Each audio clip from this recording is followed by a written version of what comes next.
नमस्कार। धार्मिक रत्न चैनल में आपका स्वागत है। आज हम आपके सामने प्रस्तुत कर रहे हैं नैमिषारण्य महातीर्थ के बारे में कुछ विशेष बातें। आज हम आपको नैमिषारण्य महातीर्थ के बारे में ही बताएंगे। आप सब ने नैमिषारण्य तीर्थ का नाम अवश्य ही सुना होगा, पर यह कहाँ है, इसका नाम नैमिषारण्य क्यों प्रसिद्ध हुआ और यहाँ की क्या क्या विशेषताएं हैं, यह आज हम आपके सामने संक्षेप में प्रस्तुत करेंगे। पुरानी कथा आती है कि एक बार शौनक ऋषि 88,000 ऋषियों के साथ ब्रह्मा जी के पास गए और उन्होंने कहा कि हम 1000 वर्ष तक चलने वाला सत्संग करना चाहते हैं, अतः आप हमें कोई ऐसा स्थान बताएं जहाँ यह सत्संग निर्बाध रूप से चल सके। तब ब्रह्मा जी ने उन्हें कहा कि मैं एक चक्र छोड़ रहा हूँ, आप सब इसके पीछे पीछे चलते जाइए। जहाँ जाकर इस चक्र की नेमी अर्थात उसकी सतह धरती में अटक जाएगी, वही स्थान महातीर्थ के रूप में प्रसिद्ध होगा और वहीं पर आप सत्संग करें। वहाँ पर सभी देवी देवता निवास करेंगे। इस प्रकार शौनक ऋषि एवं अन्य सभी ऋषि उस चक्र के पीछे पीछे चलते गए और अंत में आकर के वह एक अरण्य में उस चक्र की नेमी अटक गई। उसी स्थान को नैमिषारण्य के नाम से जाना जाता है। यह सनातन धर्म का सबसे बड़ा प्रसिद्ध तीर्थ स्थल माना जाता है। यहीं पर शौनक आदि 88,000 ऋषियों को वेद व्यास जी ने के शिष्य सूत जी ने सारी कथाएं सुनाई थी। पहली सत्यनारायण की कथा भी नैमिषारण्य में ही हुई थी। इसके अलावा यहाँ पर असंख्य सत्संग एवं कथाएं अनादिकाल से होती चली आ रही हैं। नैमिषारण्य तीर्थ आजकल के लखनऊ शहर से 90 किलोमीटर दूर सीतापुर में गोमती नदी के किनारे बसा है। क्योंकि यहाँ ब्रह्मा जी द्वारा फेंका गया चक्र आकर के रुक गया था, अतः इसे चक्र तीर्थ के नाम से भी जाना जाता है। इसे नीमसार तीर्थ भी कहते हैं। यहाँ पर गोल चक्र के आकार का एक बहुत बड़ा सरोवर है। ऐसी मान्यता है कि सर्वप्रथम ब्रह्मा जी के कहने पर स्वयंभव मनु और शतरूपा ने नैमिषारण्य में ही 23,000 वर्ष तक तपस्या की थी।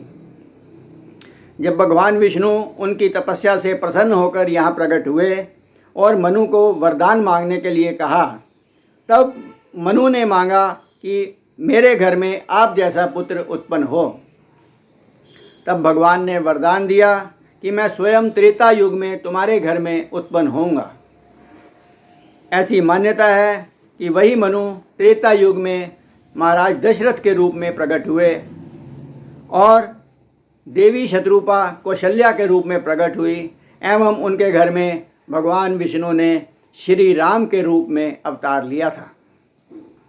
जब सती ने अपने पिता दक्ष के यज्ञ में अपना शरीर त्याग दिया था, तो शिवजी उनकी मृतदेह को उठाए हुए तांडव नृत्य करने लगे। सारी सृष्टि में हाहाकार मच गया। तब ब्रह्मा जी ने भगवान विष्णु को कुछ उपाय करने के लिए कहा, तो विष्णु जी ने अपने सुदर्शन चक्र से सती की देह के टुकड़े टुकड़े कर दिए। 52 स्थानों पर वह देवी के अंग गिरे और जहाँ जहाँ वह अंग गिरे वहाँ पर स्वयं सिद्ध देवी के शक्तिपीठ स्थापित हो गए। नैमिषारण्य में देवी का हृदय गिरा था, अतः यहाँ पर देवी का शक्तिपीठ मंदिर विराजमान है। वहाँ देवी का प्रसिद्ध ललिता देवी मंदिर है। नैमिषारण्य में ही दधीचि ऋषि ने इंद्र को अपनी हड्डियाँ दान कर दी थी। उनकी हड्डियों से ही वज्र का निर्माण हुआ था, जिससे कि इंद्र वत्रासुर को मारने में सफल हुए थे। दधीचि ऋषि के पुत्र पिपलाद मुनि को भगवान शंकर ने जिस पीपल के वृक्ष के नीचे दर्शन दिए थे, वहाँ शंकर जी का प्रसिद्ध मंदिर पिपलेश्वर महादेव भी नैमिषारण्य में ही है। बाबा भूतेश्वर नाथ जी का मंदिर भी नैमिषारण्य में ही है, जहाँ पर यह 33 करोड़ देवी देवताओं के रक्षक के रूप में माने जाते हैं। यहीं पर पांडवों का किला भी है। कहते हैं कि पांडवों ने अपने वनवास के दौरान यहाँ पर कुछ समय के लिए निवास किया था। यहाँ पर खाटू श्याम जी का मंदिर भी है और बांके बिहारी जी का मंदिर भी है। यहीं पर एक व्यास गद्दी है, जहाँ पर बैठकर वेद व्यास जी ने वेदों का विभाजन एवं विस्तार किया था। यहाँ पर एक वट वृक्ष भी है, जहाँ पर वेद व्यास जी ने अपने शिष्यों को वेदों एवं पुराणों का ज्ञान दिया था। यहाँ पर वेद व्यास जी ने अपने शिष्यों जैमिनी, वैशंपायन, अंगिरा, सूत और सुखदेव जी एवं पेल को पुराणों का उपदेश दिया था। इसी के पास ही सूत गद्दी है, जहाँ बैठकर सूत जी ने अपने शौनक आदि 88,000 ऋषियों को कथा सुनाई थी। हनुमानगढ़ी में हनुमान जी की विशाल मूर्ति है, जिसमें उन्होंने राम और लक्ष्मण को अपने कंधों पर उठाया हुआ है। कहा जाता है कि हनुमान जी अहिरावण का वध करके राम लक्ष्मण को अपने कंधों पर बिठाकर सबसे पहले यहीं पर प्रकट हुए थे। इस प्रकार आपने जाना कि नैमिषारण्य तीर्थ का महत्व क्या है। कहा जाता है कि जो भी यहाँ के चक्र सरोवर में स्नान करते हैं और परिक्रमा करते हैं, उनकी स्वयं मुक्ति हो जाती है।